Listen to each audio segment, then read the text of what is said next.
I just received the Emeril Lagasse Forever Frying Pans. Today, I'm going to show you all how to make my meatballs and spaghetti recipe with his Forever Pans. So right now, I am cooking the meatballs and I'm going to get them crisp on each side. And it's easy. And I love the Forever Pans also because you can hold the handle and it won't burn.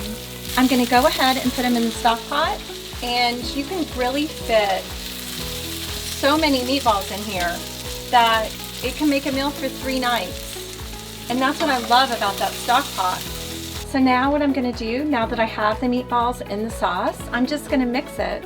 It's all covered so that it can just simmer in the sauce for around 1.5 hours. It's non-stick, so nothing sticks. And even when you get ready to wash it, it's going to be easy. It really is this quick and simple. These Forever Pans make it that way. That's really amazing. You're gonna love Emeril Lagasse Forever Pans.